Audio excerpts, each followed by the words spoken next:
Some lamenesses with our horses start with us. This is really not commonly spoken about, and who knows why? Maybe because we are all such highly driven equestrians. We really want to be better. We really want to make our horses have the best life they can. And it's almost like we can get blindsided by our own asymmetries. And the question I would love you to ask yourself from this episode today is, what am I doing to my horse unintentionally that could be hampering their way of going? Let's get straight into this episode. So many of the equestrian women, including myself, that I see and that I've worked with, we're doing everything we can, right? The best tack, trainers, management, feed, supplement, like regular checkups, dentists, farriers, like everything is there. Like you tick all the boxes. But then why is it that you're still feeling this issue with the bulged rib cage to the left? How can, despite you ticking all the boxes, this still be happening? I'm going to introduce you to a concept and framework that has genuinely saved my life working as a chiropractic physiotherapist, but also the equestrian women that I work with around the world.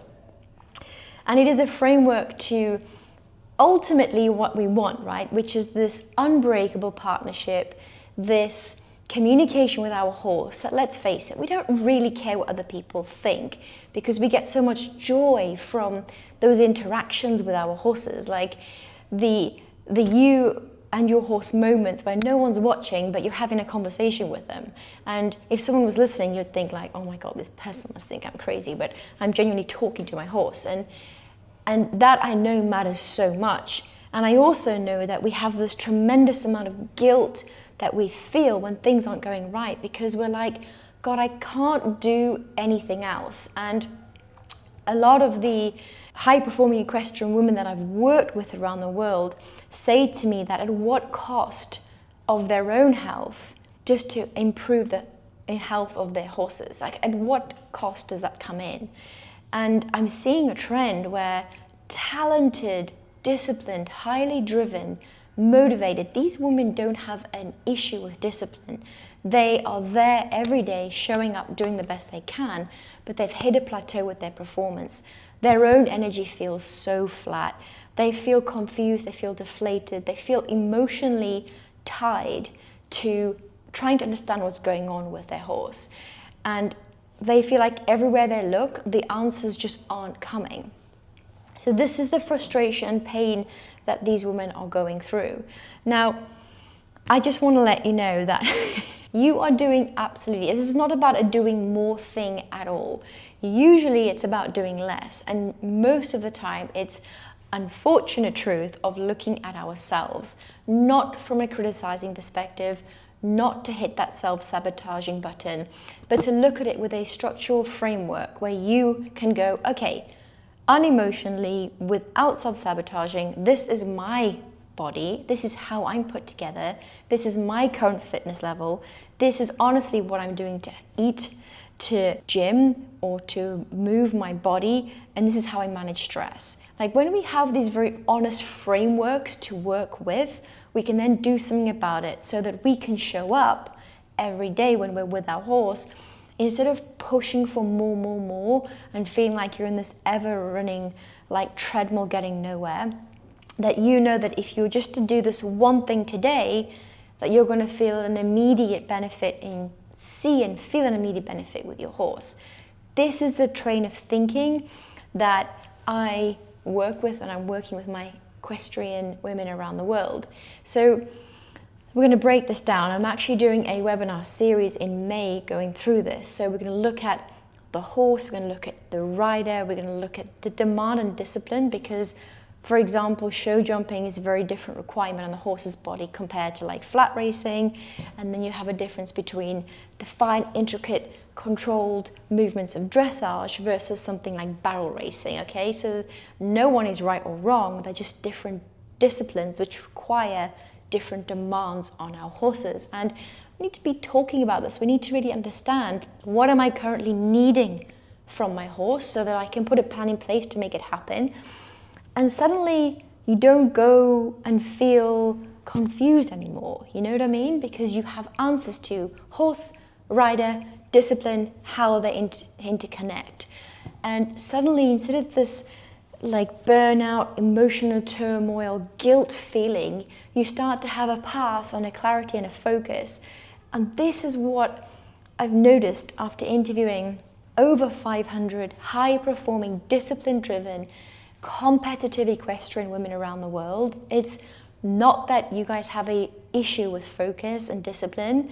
You have that. It's actually for most of us is slowing down a little bit, but it's because we want it so badly. And when you have a simple, practical, because we're practical people, framework to do, suddenly you don't get so frustrated, confused, right? We want a plan that we can implement and feel results.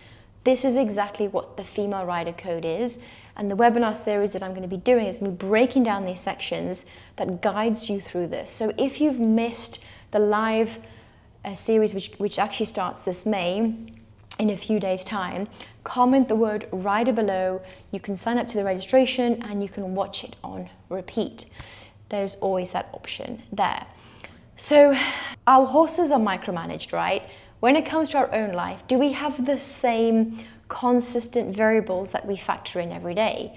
So in webinar 2, webinar 1 is about the horse. In webinar 2, we're going to be looking at the rider, asking ourselves things like, honestly, how am I put together? So for example, myself, I've got shorter legs compared to my torso. So all of those kind of body components, if we keep it very simple, are put together in a certain way, which might be very different to my client Sarah, who has these beautiful long model legs and quite a short upper body. Now she is going to ride very differently to someone like myself. Is one good or bad? Is one better or worse? There are factors in this, and I'm going to teach you this in the rider webinar. But the most important thing that I really want to give you from this episode is the awareness to ask yourself, honestly, without judgment, without criticism, without self-sabotage, your own structure. And it's genuinely a curiosity, because it doesn't mean that you have to be a certain way to do a certain discipline. Yes, certain disciplines, for example, like if we look at fitness, right, human fitness, a bodybuilder has a very different body type compared to a runner, like a long distance marathon runner, right? Two opposite extremes to the scale. But why don't we apply that same thinking to ourselves as riders, and then the same thinking to the horses? Most of us can see the difference between a very heavy draft breed and a small Falabella pony, right? That's obvious. But it's like there seems to be a real confusing, overlapping, disregarding section in the middle, which is like maybe the crossbreeds or the performance horses, which we've kind of bred to try and, create the perfect moving horse. But is it perfect for what the discipline is required? And this is the kind of questioning through a framework that I want to share with you. So comment the word rider below to get the details. And if you haven't already, don't forget to give me a subscribe and a follow.